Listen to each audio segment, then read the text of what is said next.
Good morning, students. Welcome to the next session of our online class. Students, already we have started with 7th chapter, that is functions. So in the introduction part, we saw what a function is and how a function works, what are its advantages, etc. Then we started with types of functions, which describes 4 types of functions, that is user defined function, recursive function, built-in function and lambda function.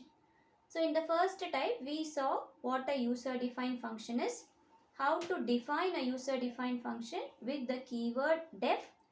Then we saw the rules that must be followed to give a function name and how a function block should be. Then we started with passing parameters to this function. So what is the use of parameter? That is values that are passed from the main function to the function to do some process inside the function.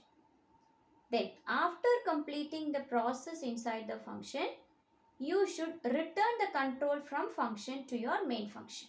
So for that you have a keyword called return, and about this return we are going to see in the next topic, right? So while passing parameters, we saw that there are 4 types of arguments. Arguments are nothing but parameters. These 4 types of arguments are used in Python for various purposes. The first type was keyword argument, required argument, variable length argument and default argument. And in required argument, we saw that the arguments must be passed in the correct positional order. In whichever order you are passing the values, in the same order it will be assigned to the variables. Then in keyword argument, while passing the argument values, you are going to mention the parameter name also along with that. So your parameter name is the keyword to give the value. But what is the difference between this required and keyword? In required argument, the order must be same. But in keyword argument, you can change the order of passing your argument. So that is possible in keyword argument. And third one, we saw default argument, where you can give some default values to your arguments. Whenever you don't pass any value for your argument, in that particular situation, this default value will be assigned to that variable. And fourth type was variable length argument. Variable length argument means you can pass any number of arguments at runtime. That is, the number of parameters need not be fixed in your function definition. So you need to give a asterisk symbol before the variable name, which indicates that you are going to pass n number of arguments to that variable name. So that variable name holds all the values that you pass to your function. So that type of argument is called as variable length argument. Okay. Now these all things comes under the user defined function. That was the first type of function. Now you are going to see about the second type of function, that is anonymous function. In the introduction itself, we saw that anonymous means unnamed. Unnamed means there is no name for this function. In user defined function, we saw that the syntax of the function definition holds a part called as function name. First you should give the keyword def, then you should give a space, then you give a name for your function, then inside that you give the parameters. But in this type of anonymous function, what you are going to do, there is no name given for the function, and there is some syntax difference between this user defined and this anonymous. So we will see what is the difference and how it differs from our normal user defined function, how it is going to work without a name for it. Okay, that will be seen now. So see the 7.6 section, that is anonymous function.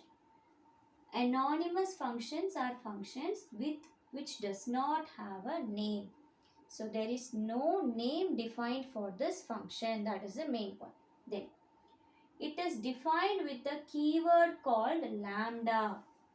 So you must use a keyword called lambda to define an anonymous function. For user defined function, we have a keyword called def.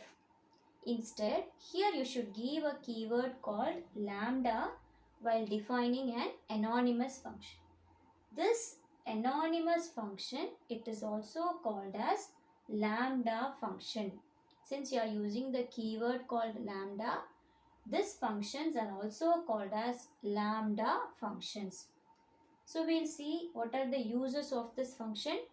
These functions are used in small one-time anonymous functions. So if you are having a very big task to be performed inside a function, you can't use this anonymous function. For that, you have to go into your user-defined function.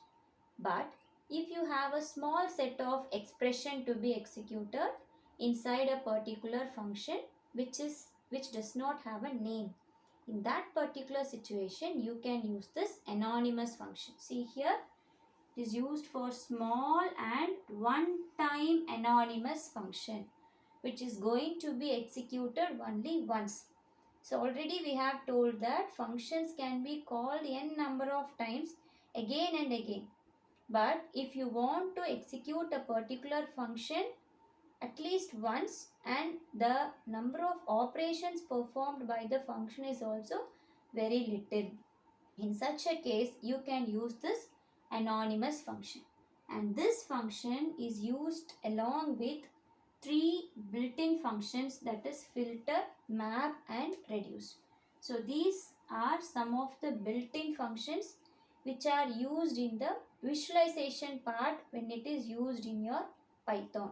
So these functions you need not go into detail with these set of functions. It is apart from the scope of your book. So just you know that these anonymous functions are used along with these built-in functions, that is filter, map and reduce. Then now we'll see the syntax for defining an anonymous function. So first you should give the keyword lambda. So already we have mentioned here, that is an anonymous function should be defined with the keyword lambda. So see here, what is the first letter, first word, that is your keyword lambda.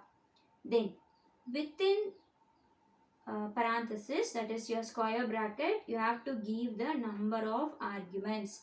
So this part is optional. Whenever you enclose a particular part within square bracket, it means that it's not mandatory. You can omit that part. So this part is optional.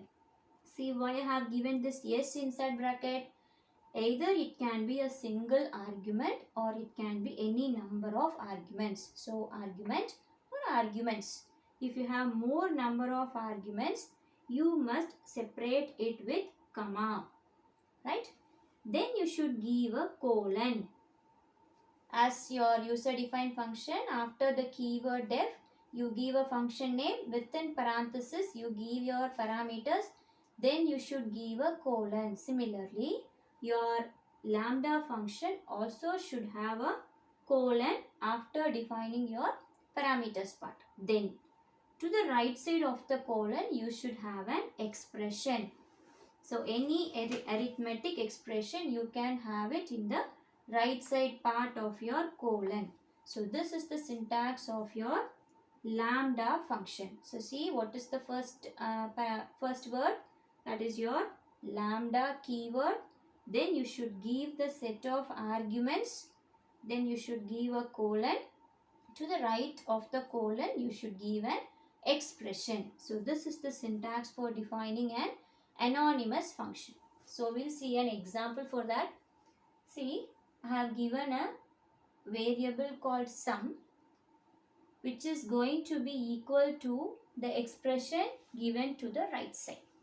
So this right side part will be evaluated and that result will be assigned to this variable sum. So to the right side of equal to symbol, what we have given? I have given that lambda. What it means? If you give a keyword lambda, it means that you are going to use an anonymous function. Then, how many parameters are there? arg1 and arg2. There are two set of parameters separated by comma. Then you should have a colon. After that, I am having an expression, that is arg1 plus arg2. So this expression will be evaluated and the result of this expression will be assigned to the variable sum. See what's the next line? Print sum is sum of. So at which part this line is called? I'm having the same variable called sum with two set of parameters 30 and 40. So what will happen? This 30 will be assigned to arg1 and 40 will be assigned to arg2. It takes the control to this line when it encounters this word sum. So what happens? 30 and 40 is taken as values to these parameters arg1 and arg2. Then what will happen? These two parameters are to be added. So add these two values, that is 30 and 40. The answer will be 70. That 70 will be assigned to the variable sum. Again I am having a print statement. There I have printed sum is. Then again I am calling this function sum, that is anonymous function, with two set of values minus 30 and 40. So those two values will be assigned to arg1 and arg2. Then these two values are to be added. So minus 30 plus 40, the result is 10. So that 10 will be assigned to the variable sum and that will be printed in the output. So see the output. For the first print statement, sum is 70. For the second print statement, sum is 10. So you should have some more information about this anonymous function, that is, this anonymous function can take any number of arguments. Since we have mentioned here, this is the argument part. So you can have any number of arguments. And one more thing, it returns only one value. See here, since we are having an expression to the right side, that expression will be evaluated and that result will be stored back to the variable sum. So what happens? Only one value can be returned back from this function. Then only it can access global variables, that is variables that are defined globally. Only those variables can be accessed, and the variables inside the parameter list, those variables and the variables which are declared as a global variable, those variables only can be accessed by this anonymous function. So see here, what is an anonymous function? It is an unnamed function without a name, and then it is defined with the keyword lambda. It is also called as lambda function. So where are the uses of this anonymous function? It is used for creating small one-time functions, and it is used along with some built-in functions called filter, map and reduce. Then what is the syntax for anonymous function? First you should give the keyword lambda. Then inside that you should give the number of arguments. It can be any number of argument. Then to the right side of colon you should give an expression. This expression will be evaluated and it will be assigned to the variable present in the left side. So in this example we are passing two set of parameters to this anonymous function. So each and every time the values that you pass, that will be assigned here. The expression will be evaluated and the result will be stored back to the variable present in the left side. So for the first print statement, the output is 70, and for the second print statement, the output is 10. And some of these points are, you should take care of these points. They may ask in 1 mark. That is, it can take any number of arguments, but it will return only one value because there is an expression. The expression will be evaluated and the result only will be transferred to your it will be taken back to the point where the function is being called. Then only it can access global variables and the parameter variables. So these parameters and the global variables only can be given inside this expression. Hope you have understood this, students. We'll move into the next topic.